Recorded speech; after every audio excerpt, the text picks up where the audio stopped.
Peter. This is cool. This is a rare live picture aboard the USS George H.W. Bush off the coast of Norfolk, Virginia. President Trump is visiting Virginia today to say happy 250th birthday day to the U.S. Navy. He will be joined by the Secretary of War, Pete Hegseth, who joins us exclusively again right now from the sidelines of the Navy-Air Force game in Annapolis to talk about ways he plans to keep military secrets secret. How big of a problem leaks coming out of the Pentagon? Obviously, they're not helpful. They're not legal. If someone's handing over or providing information that is classified or otherwise not for disclosure, that's a problem. So we're doing everything we can, protocol-wise, to make sure those are minimized. Unfortunately, we live in an era where people do things like that. Journalists solicit things like that, which I think is disgusting. When journalists are saying, hey, send us classified information. We have a policy at the Pentagon around what kind of conduct journalists will have in the building too. We take these things very seriously, and if there's a problem, we're going to address them. Peter, would you start using polygraphs to stop the leaks? I think we'll use whatever tools we need. Ultimately, especially with our own service members who can never be party to that, or our own civilians who can never be party to leaking. We're not playing games at the Pentagon. We're not allowing anybody to roam around the building. That was the policy before. If you were a Pentagon reporter, you could just walk around the building. No badge, no escort. Walk into offices, talk to anybody who knows where there's classified information. We're making the rules more like the White House. Can you roam the White House wherever you want? Peter, typically not without getting a Secret Service guy up in my grill. Correct. We're just normalizing it.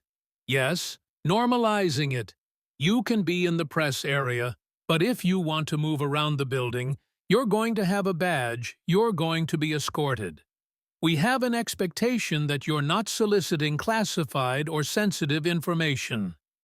I think the American people see things like that as absolute common sense. The Pentagon press corps can squeal all they want. We're taking these things seriously. They can report, they just need to follow rules. Peter, do you trust? You inherited a huge department. Hundreds of thousands of people work there. The people in your part of the Pentagon. Do you trust them? Well, I think all those folks that we serve with, uniform and civilians, raise their right hand to defend the Constitution. They swore an oath. We expect them to uphold this oath.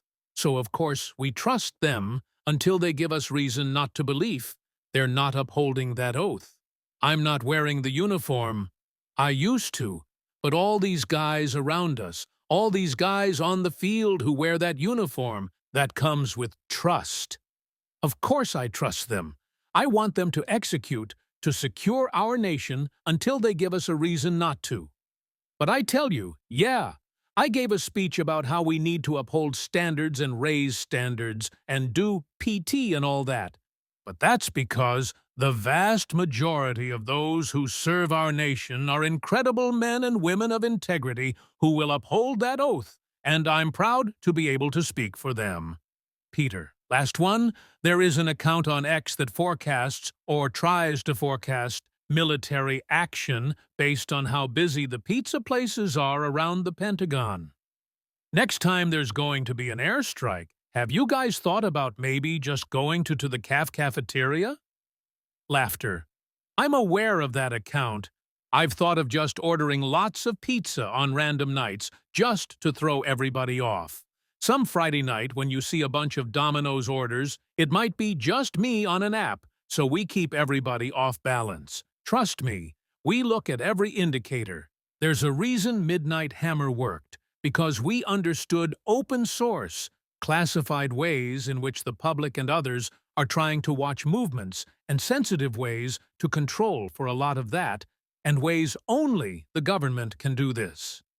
President Trump says this all the time. There's only one military that can do what we do, which is why it's such a shell responsibility for me to make sure the leaders this military has are leaders they deserve, who uphold the same standards for a 4-star as private. Underreported, it wasn't just generals, it was also senior enlisted leaders, top NCOS, who are the ones who enforce standards. A lot of their aides were nodding the most.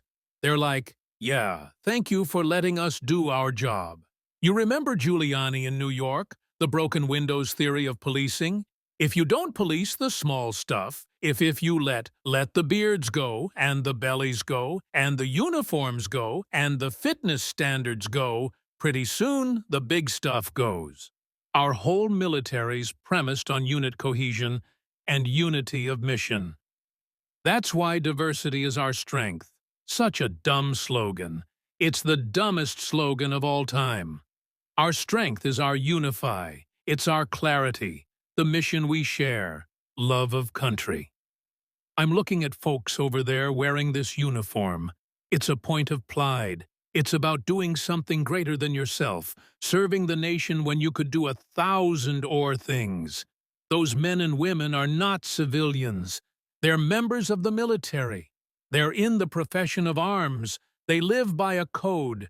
We don't expect civilians to live by it. That code is back. And at every echelon we're going to live by that and lead by that. President Trump.